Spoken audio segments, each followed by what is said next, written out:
میں نے قرآن مجید کی چند آیات پیش کی ہیں. یہ اللہ نے اپنے ولیوں کی 12 علامتیں قرآن میں بیان فرمائی. کتنی علامتیں؟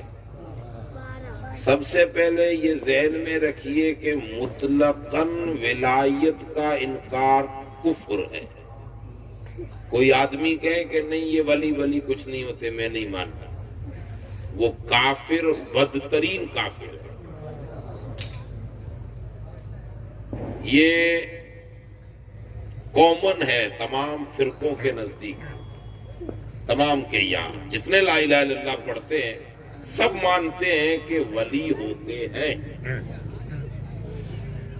سب مانتے ہیں، اور مطلقاً ولایت کا کوئی انکار نہیں کر سکتا. جو کرے وہ گیا. اسی لیے ولایت حق ہے. یہ ولایت کیا ہے؟ ایک ہے وحدانیت، ایک ہے رسالت اور ایک ہے ولایت. یہ 3 نام ہیں. ارے چھوٹو لال اے بھائی تو سانو مانو بیٹھو رہے نا بھائی، ہم ہیں بولنے والے. 3 چیزیں. ایک ہے وحدانیت. کیا ہے؟ میرے ساتھ بولتے رہیے، آپ بولیے. کیا ہے؟ وحدانیت. دوسری ہے رسالت اور تیسری ہے ولایت. وحدانیت کہتے ہیں اللہ جل جلالہ کی ذات کو. وہ واحد ہے، وہ یکتا ہے، وہ بے مثل ہے، بے مثال ہے، اس کا کوئی شریک نہیں. نہ وہ کسی کا ابا ہے نہ کوئی اس کا ابا ہے. لم یلد ولم یولد. نہ اس کا کوئی بیٹا ہے نہ وہ کسی کا بیٹا ہے.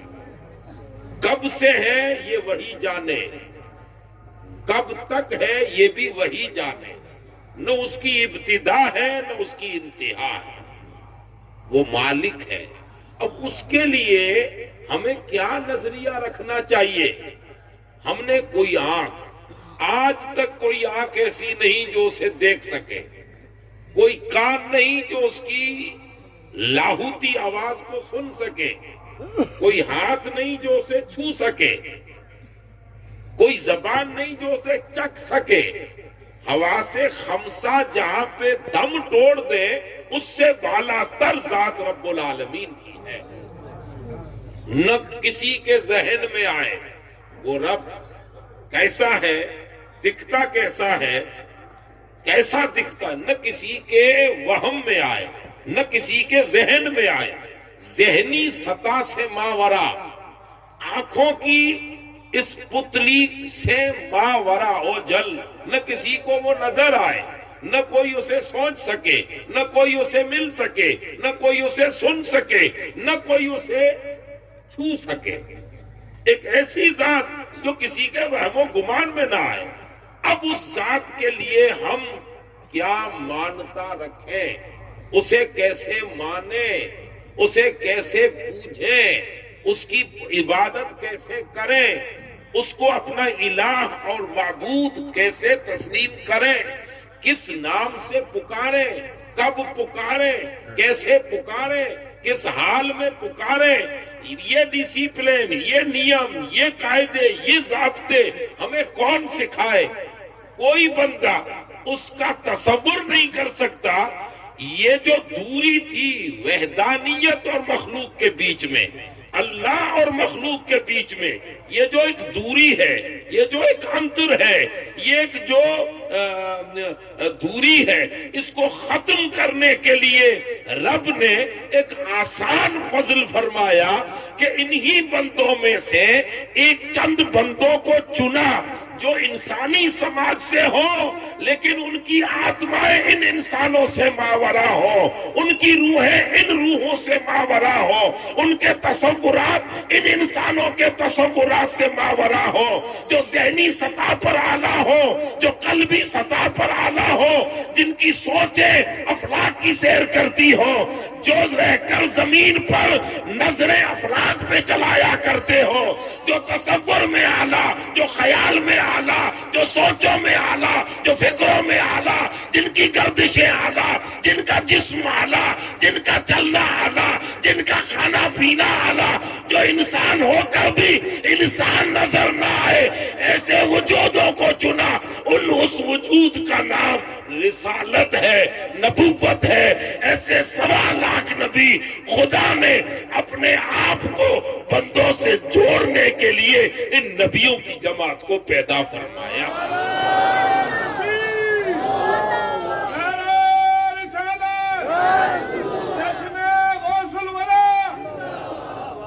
اللہ محتاج نہیں ہے نبیوں کا، یاد رکھ لیجیے۔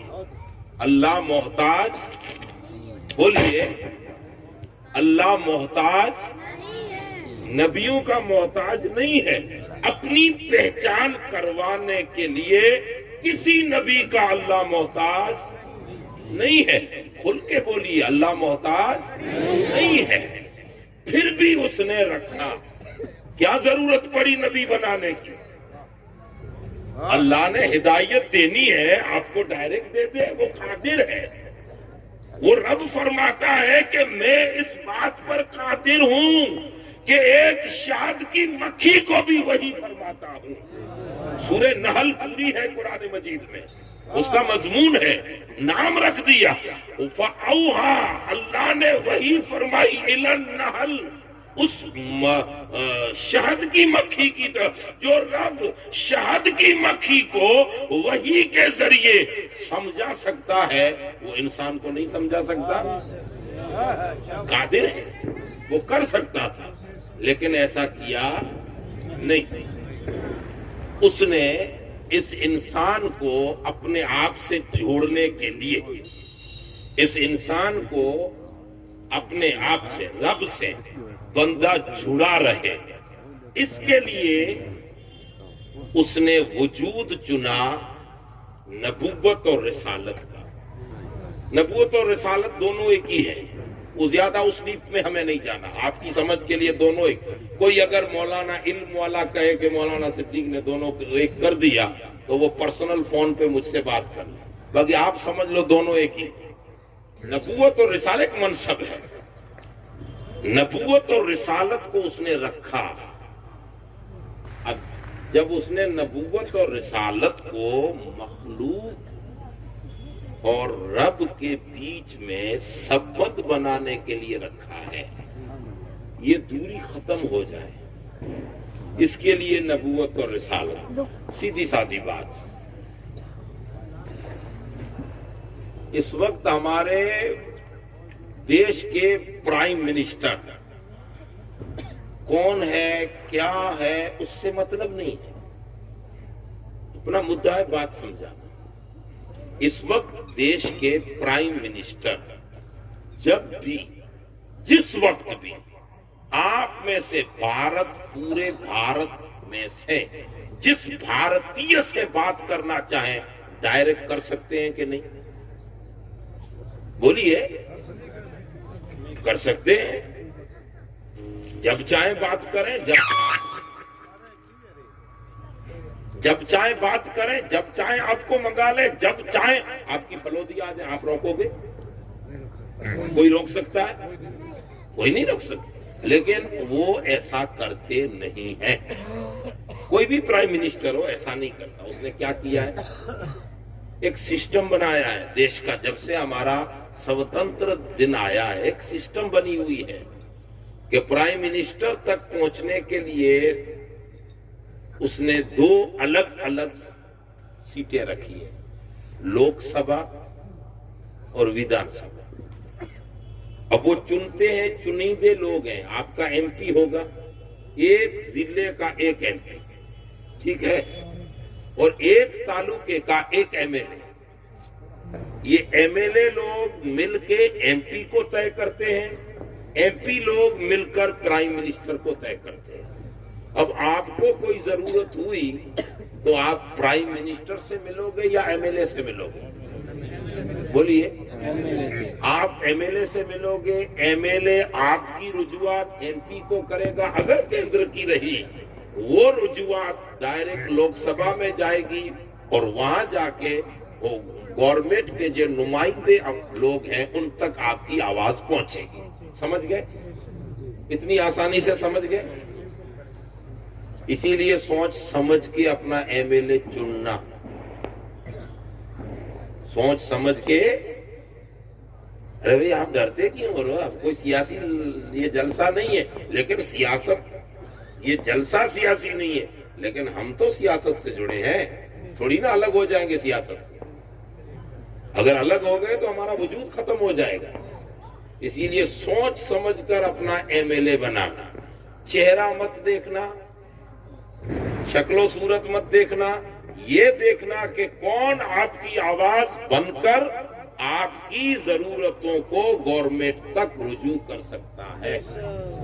وہ آپ پر ہے, اگر عقل ہوگی تو ٹھیک درست آئیں گے, ورنہ الٹے سیدھے ہو جائیں گے. میرے کہے اللہ تبارک و تعالیٰ جب چاہے بے مثل و بے مثال بندے سے ڈائریکٹ بات کر سکتا ہے. قادر ہے, کون روکے گا؟ لیکن نہیں, اس نے ایک سسٹم بنایا کہ میرے بندوں کو اگر مجھ تک پہنچنا ہے تو پہلے نبی تک پہنچے. میں ڈائریکٹ بات کر سکتا ہوں لیکن کرتا نہیں ہوں. میں نے نبوت اور رسالت کو مجھ تک پہنچنے کی سیڑھی بنایا ہے. یہ اسٹیج ہے, اگر میں چڑھوں تو یہاں سے ڈائریکٹ بھی چڑھ سکتا ہوں, لیکن سسٹم یہ ہے کہ سیڑھی سے آؤ تو اچھے لگے. اور یہاں سے اگر چڑھوں گا, اوپر کھینچنے والے نے ہاتھ چھوڑ دیا تو ہاتھ پاؤں سے جاؤں گا.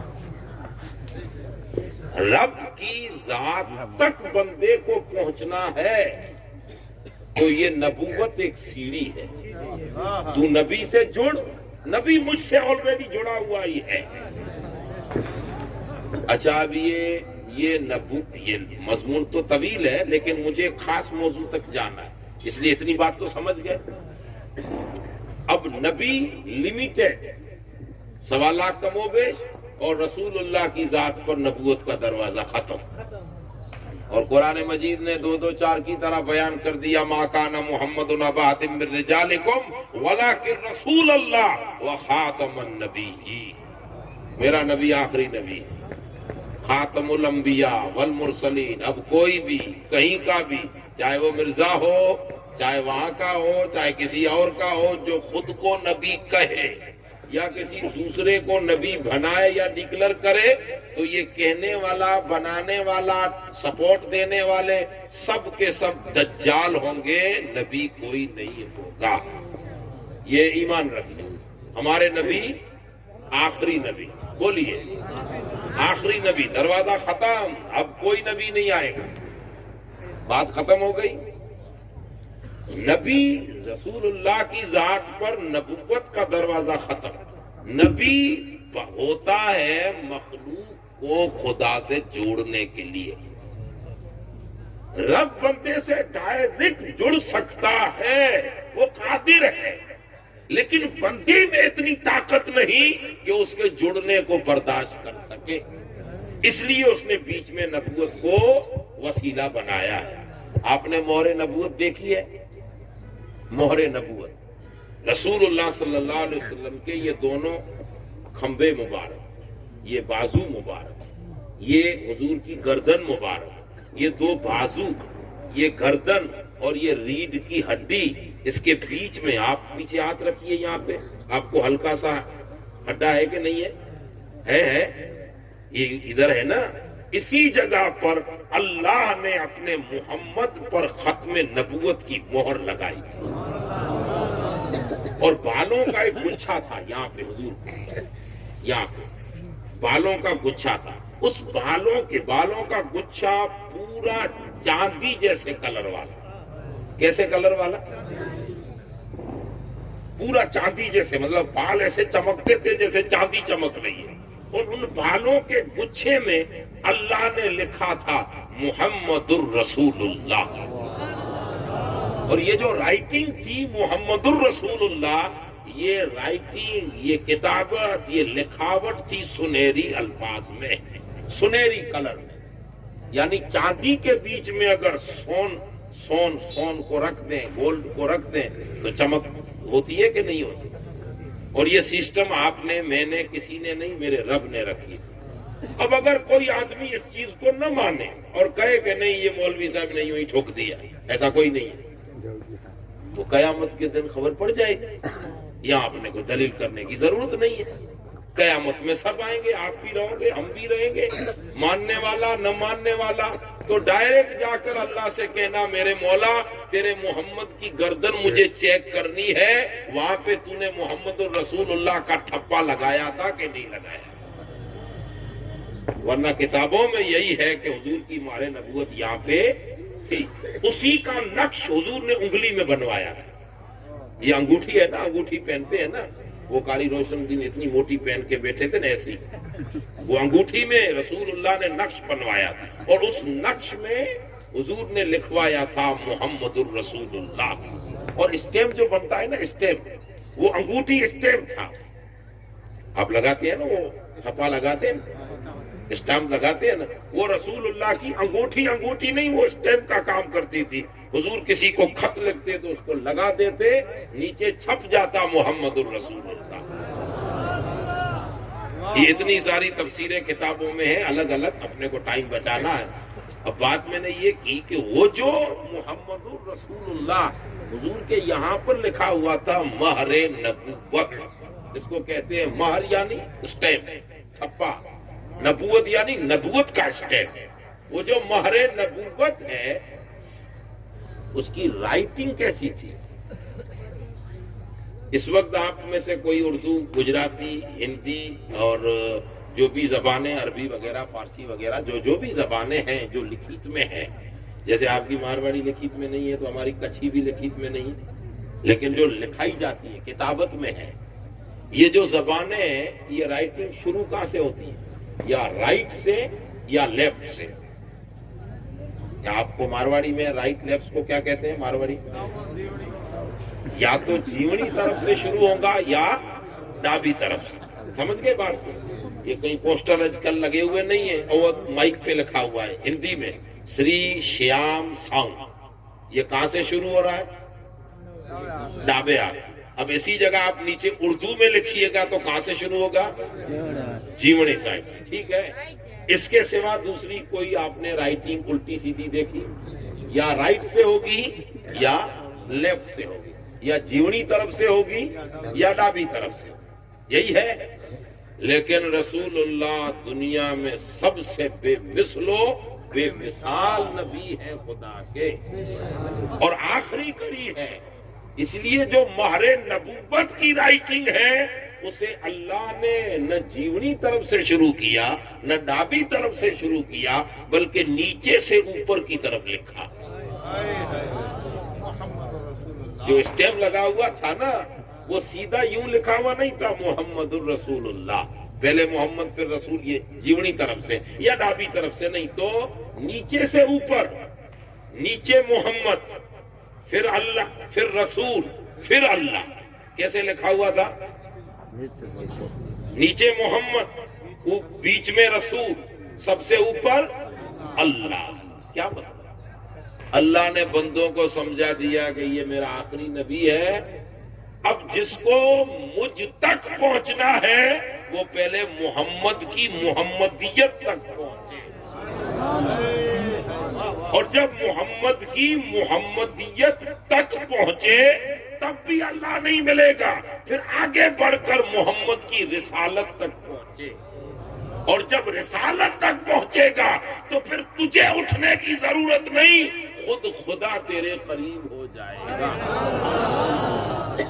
اور اسی کو قرآن مجید میں ایک جگہ پہ ارشاد فرمایا، قل ان کنتم تحبون اللہ فاتبعونی یحببکم اللہ. اے محبوب آپ فرمائے اگر یہ کہتے ہیں کہ ہم اللہ سے پیار کرتے ہیں، ہم وحدانیت والے ہیں، ہم دین والے ہیں، تو ان سے کہہ دو کہ اگر اللہ سے محبت ہے تو پہلے مجھ محمد کے غلام بنو، جب میرے غلام بنو گے تو پھر تمہیں محبت کے دعوے کرنے کی ضرورت نہیں، خدا خود تم سے محبت فرمائے گا. اسی لیے نبوت کڑی ہے خدا تک پہنچنے کے لیے، وسیلہ ہے نبوت اور رسالت. اب نبوت اور رسالت کا دروازہ ختم. انسان آنا ختم ہوا کہ چالو ہے؟ شیطان کا کوٹا چالو ہے کہ ختم ہوا؟ شیطان اللہ سے بندوں کو دور کرتا ہے، نبی بندوں کو خدا سے ملاتا ہے. شیطان اپنا کام کر رہا ہے کہ نہیں؟ لیکن نبی نہیں ہے، یہ کام کون کرے؟ نبی نہیں ہے. نبی رسول اللہ کی نبوت ہے، رسالت ہے، پر حضور ظاہری اس حیاتی میں نہیں ہے کہ وہ یہاں اس کو آ کے سمجھائے، اس گاؤں کو سمجھائے، اس گاؤں کو سمجھائے. تو یہ کام رک چکا کہ نہیں؟ جو کام بڑھ رہا تھا. ابو بکر کب بنے؟ جب حضور تھے تب نا. عمر کب بنے؟ جب حضور تھے تب نا. 1.25 لاکھ یہ صحابہ کب بنے؟ جب حضور تھے تب نا. اب حضور ظاہری حیاتی میں نہیں ہے. مجھے یہ موضوع بیان نہیں کرنا کہ رسول اللہ اس وقت زندہ ہے کہ نہیں. جو زندہ مانے زہے قسمت، جو نہ مانے اس کی اپنی قسمت. یہ تو اپنے اپنے نصیب کی بات ہے. ہم تو دل سے کہیں گے کہ میرے رسول زندہ تھے، زندہ ہیں، زندہ رہیں گے. اب رہی بات یہ کہ کوئی آپ سے پوچھے کوئی دلیل، تو آنکھ بند کر کے بحث کرنے کی ضرورت نہیں. سیدھے کہہ دو بنا دلیل کے مانتے ہیں کہ محمد زندہ ہے. انہیں جانا انہیں مانا، نہ رکھا غیر سے کام، للہ الحمد میں دنیا سے مسلمان. بے شک بے شک. دلیل کریں گے پھر ہم پھنس جائیں گے. اتنا علم اپنے پاس ہے نہیں تو کیوں دلیلوں میں پڑھ؟ بنا دلیل کے مانتے. بات ختم ہو گئی. اب اگر کوئی آپ کو الٹا سیدھا سمجھائے اور آپ اگر اس کی باتوں میں آ گئے تو سمجھ لینا شیطان تمہارے پیچھے کھڑا ہے. اور یہ بھی شیطان دور کب جائے؟ دیکھیے ہمارے رسول زندہ ہیں لیکن ظاہری حیاتی میں تو نہیں ہے. ٹھیک. اب انسان آنا چل رہا ہے، فیکٹری ہے انسانوں کی، انسان بن رہا ہے اور شیطان اپنا کام کر رہا ہے. لیکن شیطان کا کام تھا مخلوق کو، مانو جات کو، اس بشر کو، اس انسان کو خدا سے دور رکھنا، خدا سے دور رکھنا. اور نبی کا کام ہے بندوں کو خدا سے قریب رکھنا. میں کرنا اور رکھنا دونوں الفاظ میں فرق ہے. آپ کو میں نے پیر صاحب کے قریب کر دیا، سمجھنا بات.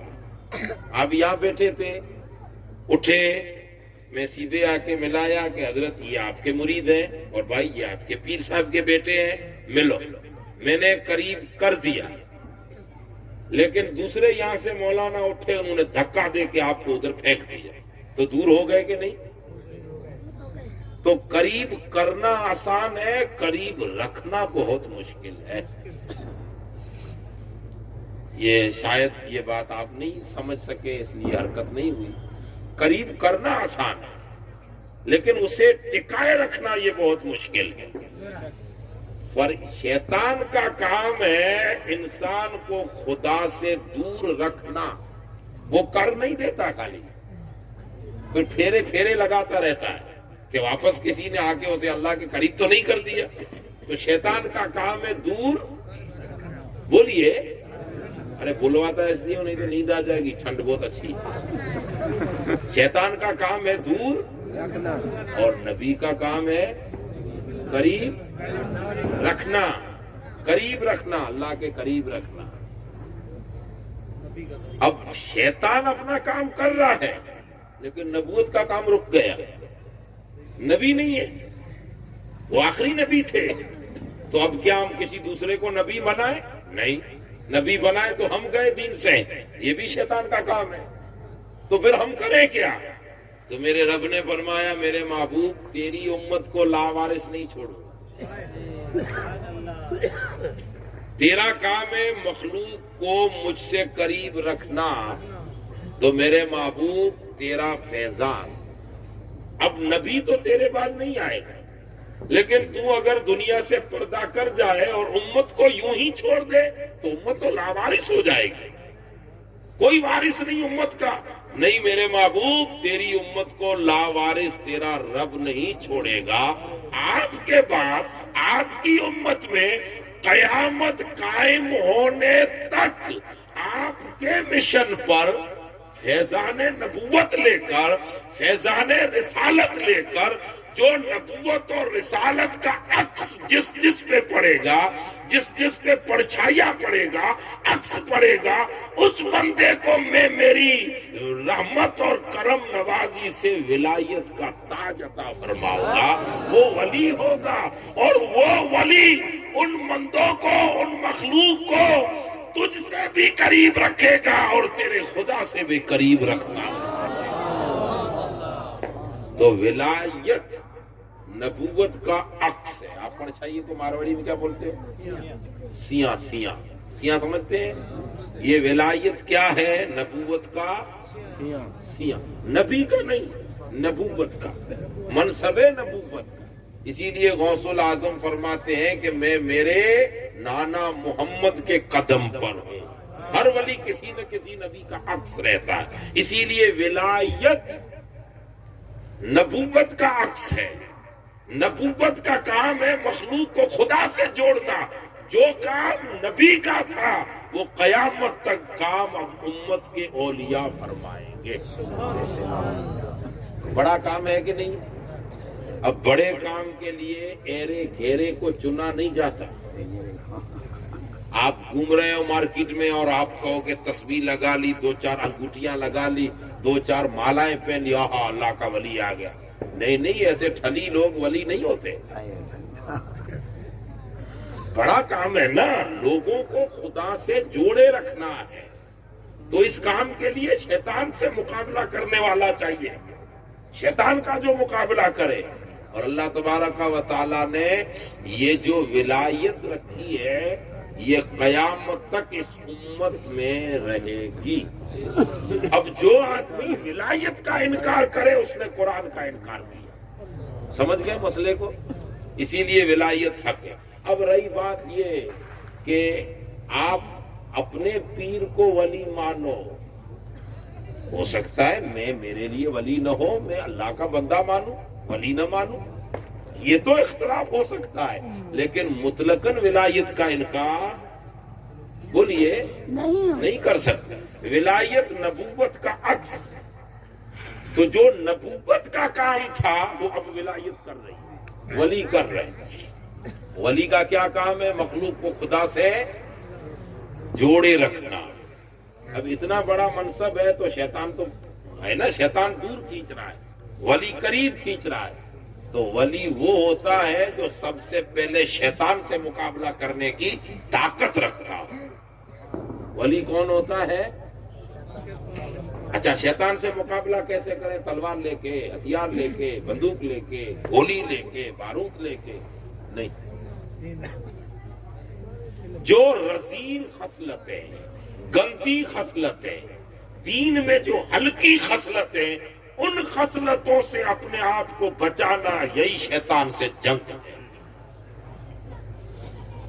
تکبر یہ شیطان کی سب سے اعلیٰ کوالٹی کی خوبی ہے. کیا ہے؟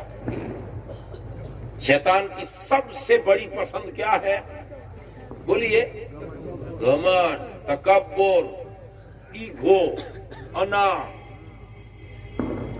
ایٹیٹیوڈ، جس طرح سمجھیں آپ کی مارواڑی میں بھی کوئی لفظ ہوگا. گھمنڈ، تکبر، یہ شیطان کا سب سے فیوریٹ کام ہے. کیا کام ہے؟ کیا کام ہے؟ فیوریٹ، کہ مجھے پسند ہے تکبر. اور وہ پڑھاتے ہیں مدرسے میں کریمہ، تو سعدی کہتے ہیں تکبر عزازیل راخار کرد و زندان لعنت گرفتار کرد. اس کو تکبر ہی تھا. اللہ پاک نے فرمایا سجدہ کر، سب سجدے میں گر جاؤ، تو سب گرے. فسجد الملائکۃ کلہم، سب نے سجدہ کیا الا ابلیس. ابلیس نے نہیں کیا، اکڑ کے کھڑا ہو گیا. رب نے فرمایا اذا امرتک ان تسجد لآدم ما منعک، جب میں حکم دے رہا ہوں آدم کو سجدہ کر تو تجھے کس نے منع کیا؟ تو ابلیس نے کہا انا خیر من، میں سے اونچا ہوں. یہ کیا ہے؟ گھمنڈ ہے کہ نہیں؟ میں سے اونچا ہوں. تو گھمنڈ سب سے زیادہ اس کی فیوریٹ عمل ہے. ولی وہ ہوگا جو سب سے پہلے گھمنڈ کو اپنے آپ سے نکال دے. یہ پہلا وصف ہے. اور قرآن کہتا ہے عباد الرحمان، رحمان کے بندے. قرآن فرماتا ہے کہ جو اولیاء ہیں ان کی پہلی وصف یہ ہے کہ وہ گھمنڈی ہوتے ہی نہیں ہے. تو کیا ہوتے ہیں؟ رحم دل. گھمنڈی رحم دل نہیں ہوتا. جس کے من میں گھمنڈ ہوگا وہ رحم دل ہوگا؟ ارے وہ تو اپنے کپڑے جھاڑنے میں پڑا ہوگا. اسے تو آپ ٹچ کرو گے تو کہے گا نہیں نہیں اس نے کہا مجھے ٹچ کر دیا. وہ تو اچھوت سمجھے گا. اس میں رحم دلی نہیں. رحم دلی تو اسے کہتے ہیں جو کسی کو کسی سے بھی نفرت نہ کرے، ہر کسی کے لیے اپنے دامن کو وسعت میں رکھتا چلا جائے. ولی کی پہلی علامت قرآن کہتا ہے میرا ولی وہ ہوگا، میرے نبی کا نائب وہ ہوگا جس میں عاجزی ہوگی، رحم دلی ہوگی، جس میں نفرت نہیں ہوگی، کدورت نہیں ہوگی، گھمنڈ نہیں ہوگا. وہ رحمان کا بندہ ہوگا. رحمان کا بندے تو آپ اور ہم بھی رحمان کے ہیں. بندے تو گھمنڈی بھی رحمان کے ہیں، لیکن اس نے اپنے 9999 صفاتوں میں سے ایک ہی صفت رحمان کو بیان کیا.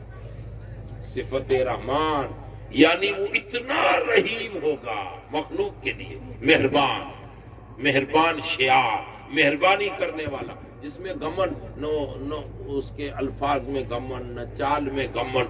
وہ کتنا بھی اونچا ہو جائے پھر بھی نچلوں سے جڑا ہوا ہوگا. نبی ولی عاجزی پسند ہوگا. یہ پہلی علامت. تو جو ولی گھمنڈ کرے وہ کبھی ولی نہیں ہو سکتا. اچھا اب سنیے، حضور غوث الاعظم کون ہے؟ ولیوں کے سردار. تو ولی میں گھمنڈ نہ ہو تو ولیوں کے سردار میں ہوگا نہیں. ولی رحم دل ہو تو ولیوں کا سردار کتنا رحم دل ہوگا.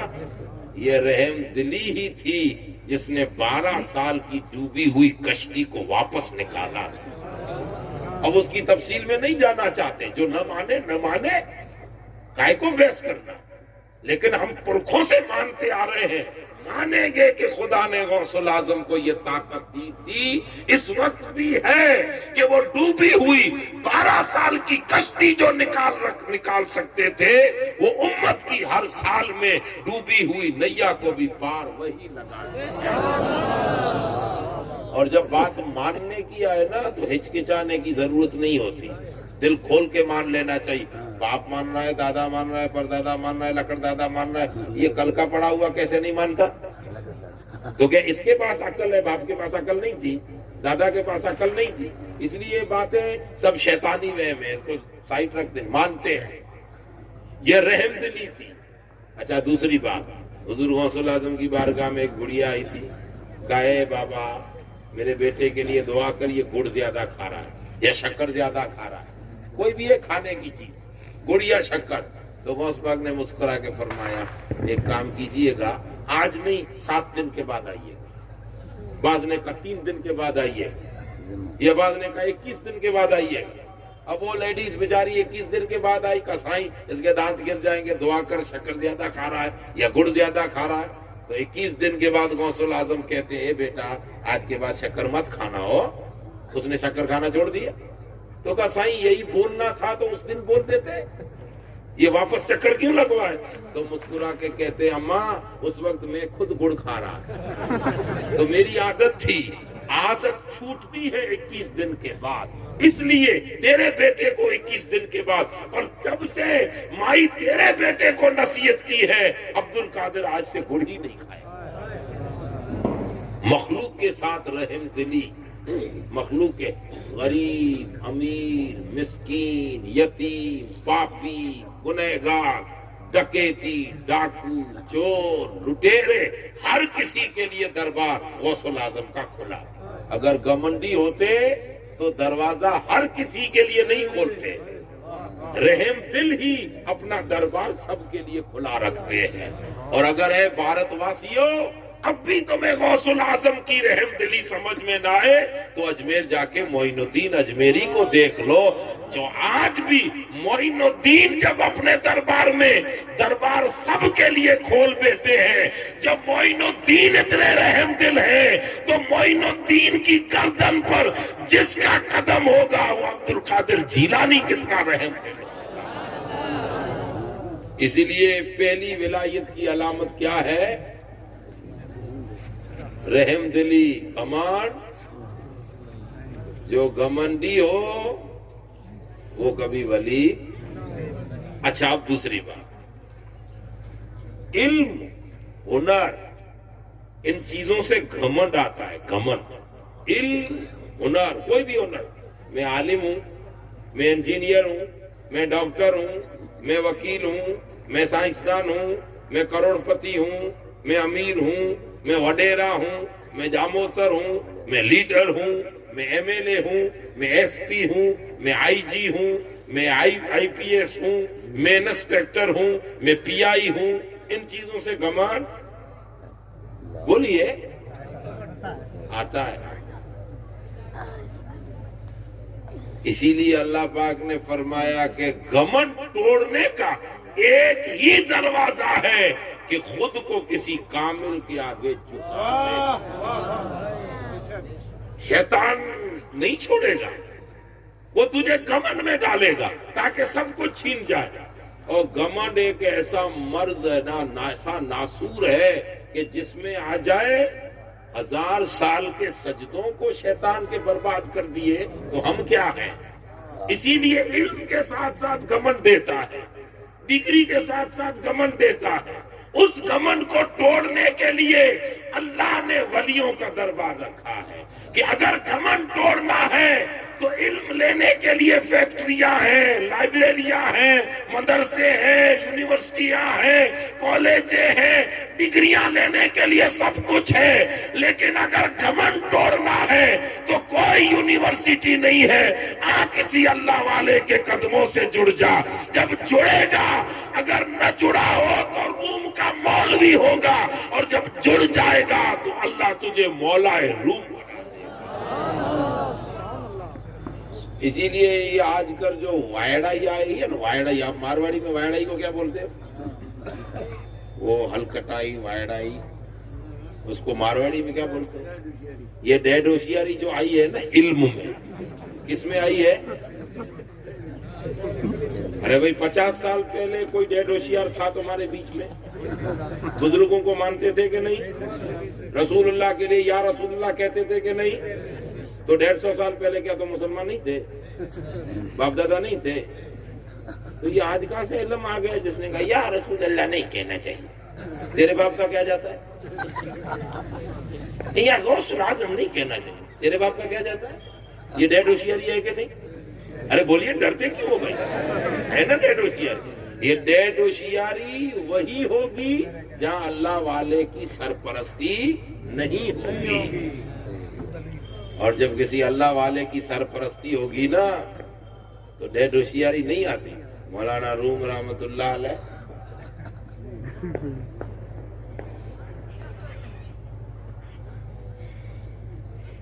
مولانا روم مثنوی شریف میں فرماتے ہیں، صد کتابوں صد ورق در نار کن، صد کتابوں صد ورق در نار کن، روئے دل را جانب دلدار کن۔ مولانا روم فرماتے ہیں ان کتابوں، ان کاغروں، ان ورقوں، ان چوپڑیوں کے چکر میں رہا تو دوسرا شیطان بن جائے گا، چاہے پھر ورق وہ قرآن کے ہوں چاہے حدیث کے ہوں۔ تو پھر یہ شیطانیت سے بچوں کیسے؟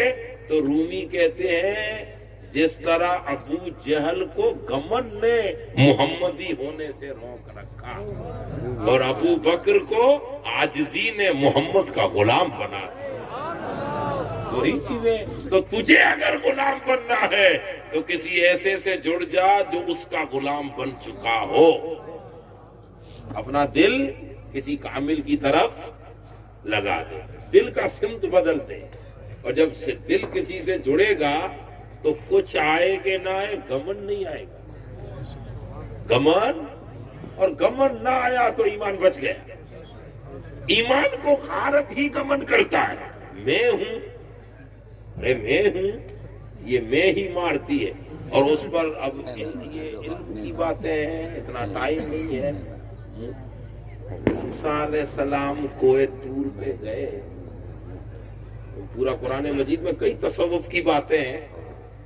حضور فرماتے ہیں کہ نماز کیا ہے. نماز تو آقا نے فرمایا نماز یہ ہے کہ انک ترا, کہ جب تو کھڑا ہو تو یہ سوچ کہ تو اللہ کو اپنی آنکھوں سے دیکھ رہا ہے.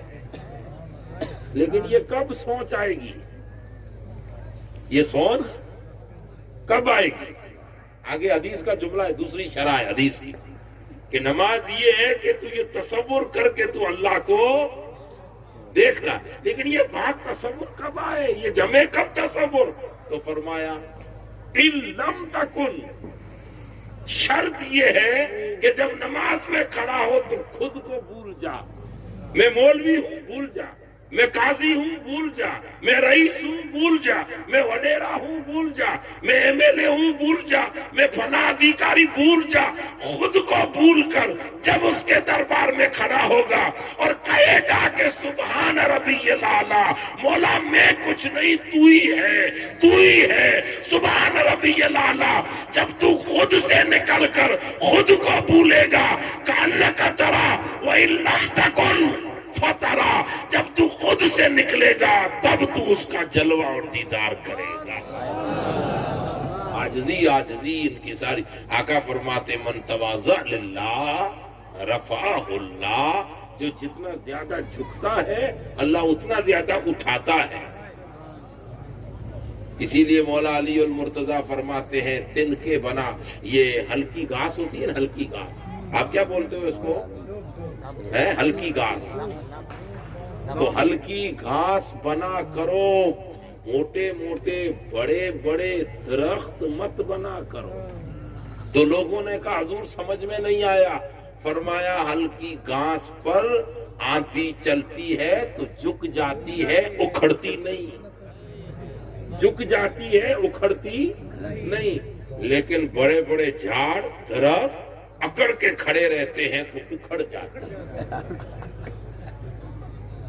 اور آگے فرماتے ہیں کہ یہ تو ہے تمہارا رخ ایسا بنو. پھر فرماتے ہیں تمہاری طبیعت بڑے بڑے درختوں کی طرح ہونی چاہیے, گھاس کی طرح نہیں. مولا علی ہے تو کہا حضور سمجھ میں نہیں آیا. فرمایا گھاس کو تھوڑا بہت کچھ کھایا جائے تو برباد, اور درخت ایسا ہرا بھرا ہے کہ جتنا کاٹو اتنا ہرا بھرا رہتا ہے. جب کاٹو پھر نکل آتا ہے, اور جو بیٹھے اس کو سایہ دیتا ہے. یہ تمہارا رخ ہونا چاہیے, لیکن تمہارا مزاج عاجزی پسند ہونا چاہیے, گھاس کی پسند. اس لیے عاجزی ان کی ساری. یہ ولایت کا پہلا پگٹھیا اور سیڑھی اور زینہ ہے, عاجزی. گمنڈ ولی میں 12 علامتیں میں نے خالی ایک ہی بیان کی, عباد الرحمن. اور جس میں عاجزی نکل جاتی ہے اس منصب ولایت پہ آتا ہے, اللہ تبارک و تعالی اس کی زبان میں وہ تاثیر رکھتا ہے. رب کہتا ہے زبان اس کی رہتی ہے, پاور میرا رہتا ہے. کان اس کے رہتے ہیں, سننے کی طاقت میری رہتی ہے. اور یہ غوث الاعظم دستگیر جن کی محفل ہم بنائے بیٹھے ہیں, کتنے بڑے عاجز تھے. پڑھنے کے لیے بغداد میں آئے, بڑا مدرسہ تھا, وہاں گئے تو مدرسے میں آنے نہیں دیا، دروازے کے باہر پوری رات بیٹھے رہے، ٹھنڈ کی موسم. یہ نہیں کہا کہ میں سید ہوں، میں یہ ہوں، نہیں. جو منزل مجھے لینی ہے اس میں ہے عاجزی، انکساری. صبح ہوئی، معلوم پڑا کہ کوئی باہر علم پڑھنے آیا ہے، تو استاد نے پوچھا کہ آپ نے جگایا کیوں نہیں، آپ نے بتایا کیوں نہیں کہ میں فلاں علاقے سے آیا؟ تو آپ نے مسکرا کے فرمایا اپنی خود ہی بتانے نہیں آیا، میرے رسول کا دین پڑھنے کے لیے آیا. ایک مجلس واعظ میں گئے تصوف سیکھنے کے لیے، سلوک کا پاٹ پڑھنے کے لیے، تو شیخ نے ایک بار مجلس سے اٹھوا کے باہر پھینکوا دیا، نکالو اس کو میری مجلس سے. یہ بغداد کی بات ہے، یہ بغداد کی بات ہے، نکالو اس کو. اب اتنی مجلس چل رہی ہو، کوئی آدمی وہاں بیٹھا اور پھر سب کہے اس کو باہر نکالو، اس کی بے عزتی ہوئی کہ نہیں ہوئی؟ غوث پاک کو کہا اس کو باہر نکالو، ایک بار، دو بار، تین بار. لیکن غوث الاعظم ہے پلٹ کے اسی مجلس میں، پلٹ کے اسی مجلس میں. تیسری بار کی مطلب تین مجلسیں اس طرح ہوئی. اب شیخ نے دیکھا کہ بندہ کامل ہے تو کھڑے ہو کے کہنے لگے کہ اب آئیے، آپ کی سیٹ وہاں نہیں ہے، آپ کی سیٹ تو یہاں بیٹھنے کی ہے. آپ طالب نہیں ہے، آپ تو مطلوب ہے. یہ عاجزی، انکسار، اور یہ عاجزی کہاں تک بندے کو پہنچاتی؟ حضور غوث الاعظم فرماتے ہیں میں 18 سال کی عمر میں بغداد آیا پڑھنے کے لیے اور 32 سال تک پڑھا. کتنے سال تک؟ 32 اور 18 کتنے ہو گئے؟ کتنے ہو گئے؟ 50 سال علم پڑھا. درس علم حتی صرت کتبہ، میں نے اتنا علم پڑھا کہ اللہ نے مجھے غوث الاعظم بنایا، غوثیت کے مقام. علم پڑھا کتنے؟ 50 سال پڑھنے میں نکال دیے. اب حضور غوث الاعظم دستگیر جیلانی فرماتے ہیں 10 سال میں نے صوفیہ کی مجلس میں بیٹھنا شروع کیا، اللہ والوں کی مجلس میں. اور جب میں بیٹھتا تو اللہ والے مجھے منہ ہی نہیں دیتے بغداد کے اطراف میں. لیکن 10 سال کی مشقت، 40 سال کی پڑھائی، 50 سال کی جب کمپلیٹ کر کے 60 سال کی عمر میں آپ پہنچتے ہیں تو اللہ نے وہ تاج ولایت عطا فرمایا کہ بغداد کے منبر پر بیٹھ کے کہتے ہیں قدمی حاضی علی رکبت کل ولی اللہ، آج یہ میرا قدم ہر ولی کی گردن پر ہے. پھر فرماتے ہیں 33 سال تک میں نے پڑھایا. کتنے سال تک؟ تو ذرا حساب کریے گا، 60 اور 60 اور 33 سال کتنے ہو گئے؟ اب قمری چاند کے حساب سے غوث الاعظم کی عمر ہے 91 یا 92، اور شمسی کے اعتبار سے 90 یا 99 چند ادھر ادھر سال. آپ فرماتے ہیں 32 سال 33 سال تک میں نے پڑھایا. اور جب پڑھانے کے لیے بیٹھے تو مولانا سکندر بول رہے تھے کہ غوث الاعظم نے کیا عطا کیا؟ سب سے پہلے عاجزی. آپ کے مدرسے سے 5 طرح کے لوگ غوث الاعظم نے ہمیں عطا فرمائے، شاگرد. کتنے طرح کے؟ سوجا شریف سے مدرسے میں بچہ پڑھ کے نکلے تو کتنی ٹائپ کے لوگ نکلتے ہیں؟ ایک ہی ٹائپ کے، یا تو ہوگا قاری، یا ہوگا حافظ، یا ہوگا عالم. ٹھیک ہے نا؟ یا تو عالم بنے گا، مفتی نہیں بنتا سوجا شریف میں کوئی، یا قاری بنے گا یا حافظ بنے گا. اب آپ جائیے بڑے دارالعلوم میں تو پھر بڑی بڑی ڈگریاں لے کے آئے گا. غوث الاعظم کے مدرسے میں ہر سال، آپ سوجا شریف جاتے ہیں تو سند ملتی ہے نا بچوں کو، عالم، قاری، حافظ کی ڈگری ملتی ہے نا. غوث پاک کے مدرسے میں بھی ڈگری ملتی تھی. وہ الگ ہے، اس زمانے میں یہ سسٹم نہیں تھی، اس زمانے کی اور سسٹم تھی. زمانہ بدلتا ہے، حالات بدلتے ہیں تو نئی نئی سسٹمیں آ جاتی ہے، وہ ایک الگ موضوع ہے. غوث الاعظم ہر سال اپنے مدرسے سے 3200 لوگوں کو عالم کی ڈگری کی سند دیا کرتے تھے. اب 3200 کو 3300 کو 32 سال پڑھا ہے، 33 نہیں، 3300 کو 32 سال میں گنا کرو تو لاکھ کے اوپر لوگ ہوئے. کتنے؟ لاکھ تو مولوی دیے ہیں غوث پاک نے اس امت کو. اچھا، اب یہ مولوی کس ٹائپ کے تھے؟ اب ہم جتنے لوگ بیٹھے ایک ہی ٹائپ کے مولوی ہیں. ٹائپ کی معنی یہ ہے کہ جو کتاب اس نے پڑھی وہی کتاب میں نے پڑھی، وہی کتاب سب نے پڑھی۔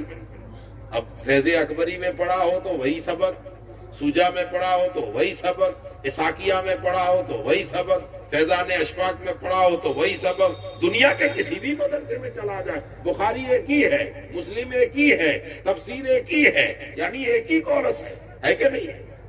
وہی ہے کہ نہیں ہے؟ اب وکیل ہے تو وہی وکیل بنے گا نا، جو LLB ہے وہی ہے۔ لیکن غوث الاعظم کے مدرسے سے 5 ٹائپ کے مولوی نکلتے تھے۔ کتنے ٹائپ کے؟ ایک رجال العلم، سب سے پہلے غوث الاعظم علم والے نکلتے تھے مارکیٹ میں، علم والے جو علم لے کر غوث الاعظم سے امت کو دیتے تھے، علم لے کر لوگوں تک علم پہنچاتے تھے، وضو کیسے کرنا، غسل کیسے کرنا، نماز کیسے پڑھنی، علم لے کے نکلتے تھے۔ دوسرے ٹائپ کے لوگ رجال الکتابہ، لکھنے والے لوگ کہ بھئی آگے لکھیں دین کی باتیں تاکہ امت تک سلامت رہے۔ تیسرے ٹائپ کے لوگ کتاب الوائزین، رجال الوائز، تقریر کرنے والے، نصیحت کرنے والے، رجال صحبت دینے والے، اس طرح کے لوگ نکلتے تھے جو وائز نصیحت کے ذریعے امت کو سنبھالے۔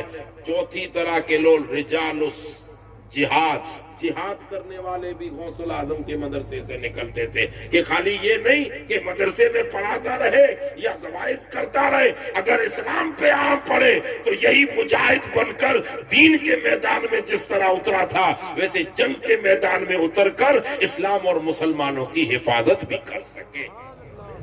حضور غوث الاعظم نے 1 لاکھ کے قریب جو شاگرد عطا فرمائے، ہر ٹائپ کے شاگرد عطا فرمائے۔ آپ فرماتے ہیں میرے مدرسے سے اگر کوئی ایک دن بھی پڑھ کے جائے، چلو پڑھنے نہ آئے، خالی مدرسے میں گھوم کے جائے، گھومنے ہی نہ آئے، مدرسے کے قریب سے نکلے، میرے مدرسے کی ہوا اس کو لگ جائے۔ غوث الاعظم فرماتے ہیں کہ سب سے بڑی بشارت یہ ہے کہ وہ گھمنڈ سے بچ گیا اور عاجزی پسند لوگوں کی صف میں اللہ اسے داخل۔ اسی لیے سرکار غوث الاعظم نے بہت کچھ امت کو عطا فرمایا۔ آج جو ہم غوث پاک کو مانتے ہیں یوں ہی نہیں، اور مانتے سب لوگ یوں ہی نہیں، کسی کو کچھ ہوتا ہے تب مانتے ہیں، ہوتا ہے تو مانتے ہیں نا، ویسے کون مانتا؟ آج آدھی نہیں پونی امت غوث الاعظم کو غوثیت کبریٰ کے مقام پہ مان رہی ہے۔ یہ غوث الاعظم کا احسان ہے اس امت پر۔ ہر ولی اس امت کو کچھ نہ کچھ دینے آتا ہے، لینے نہیں آتا۔ اسی لیے اولیاء کی پہلی وصف ہے عاجزی اور انکسار۔ اللہ تبارک و تعالیٰ نے ولایت کو رکھا ہے لوگوں کے بیچ میں تاکہ قیامت تک ہماری تار اللہ سے جڑی رہے۔ یہ ولی اس لیے ہے۔ اب سوال یہ ہے کہ ہمیں پہچاننا ہوگا کہ ولی کیسے ہوتے ہیں۔ عاجزی، انکساری، اللہ تبارک و تعالی، میں نے 12 قرآن مجید کی آیتیں پڑھی ہیں، 12 علامتیں وہ ایک ہی بیان کی ہیں۔ ہمارا وقت ختم ہو گیا، اللہ تعالیٰ ہمیں توفیق عطا فرمائے، ہم ولیوں سے عقیدت اپنی سلامت رکھیں، اپنی نسلوں کو ولیوں کی عقیدت دیں، اور وہ بھی سچے اولیاء کی۔ اللہ تعالیٰ ہم لوگوں کو ڈونگ سے بچائے، ڈونگیوں سے بچائے، ہر طرح کے دینی ڈونگ سے اللہ بچائے۔ اور جو دین کا بیڑا لے کر جو دین کا کام کر رہے ہیں، ایک بات یاد رکھیے گا، ہو سکے تو آپ دین والوں کی مدد کر دیں، مخالفت کبھی مت کریں۔ اسی لیے اللہ ہمیں توفیق دے، جو دین کا کام کر رہے ہیں ان کی ہم مدد کریں۔ لیکن دین کا کام وہی جو پرکھوں سے آ رہا ہے، وہ وائڑا علم نہیں، ڈیڈ دایا علم نہیں، ڈیڈ ہوشیاری والا علم نہیں، جو پرکھوں سے آ رہا ہے۔ اللہ اس مشن پر رہ کر، ولیوں کی عقیدت پر رہ کر ہمیں کام کرنے کی توفیق عطا فرمائے۔ حضرت پیر صاحب قبلہ نے آپ کے اس علاقے میں ایک عظیم یونیورسٹی اپنے بچوں کے پڑھنے کے لیے نہیں بنائی۔ اب آپ ذرا سید معصوم شاہ بابا سے پوچھنا کہ بابا آپ اپنے بیٹے کو بھیجو گے فلودی پڑھانا؟ یہ آپ ہی کے لیے ہے، تو آپ ہی کے اپنے بچوں کے بھویش کے لیے ہے۔ اسی لیے یہ مت دیکھیں کہ کس نے بنایا، یہ دیکھیں کہ کیا اس نے بنایا ہے۔ کیا ہمیں دے کے گیا ہے. اور یہ یوں ہی سمجھ لیں کہ آپ جن بزرگوں سے جڑے تھے نا. میں نے ایک بزرگ کو کسی جگہ اس بزرگ کا ایک قول پڑھا. وہ فرماتے ہیں اللہ کے ولی کی علامت یہ ہے جب وہ کروٹ بدلتا ہے تو مریدوں کو دین عطا فرماتا ہے. کروٹ بدلتا ہے تو دین جب امت میں دین آئے مریدوں میں تو یہ آپ کے بزرگوں برچونی شریف والوں نے کروٹ بدلی ہے جس کے بدلے میں غلام حسین جیسا علم کا پہاڑ عطا فرمایا جو تمہارے چھیتر میں علم کا کام کر رہا ہے. تعریف کھوٹی نہیں کر رہے لیکن جو کام ہو رہا ہے اس کو سپورٹ دیں. میں نے تو تب بھی کہا تھا کہ جو 3 سال کا انجینئر دے کے 3 سال میں پورا ہوگا پروجیکٹ, ارے آپ کھڑے ہو کے کہیں کہ 2 سال میں ہم پورا کر کے دکھائیں. اللہ تعالیٰ توفیق دے اور پورے علاقے کو مل جل کر کام کرنے کی توفیق عطا فرمائے. اور جو کچھ چند باتیں کہی ہیں اس کا لبے لباب یہ ہے کہ ولایت امت میں ہے. یہ ولی بندے کو خدا سے جوڑتا ہے. ہمیں اگر خدا سے جڑنا ہے تو ولیوں سے جڑنا ہوگا, نبی سے جڑنا ہے تو ولیوں سے جڑنا ہوگا. اور ولی کی پہلی علامت یہ ہے کہ ولی میں کبھی گمان نہیں ہوتا, وہ اپنا دربار سب کے لیے کھلا چھوڑتا ہے. اللہ تعالیٰ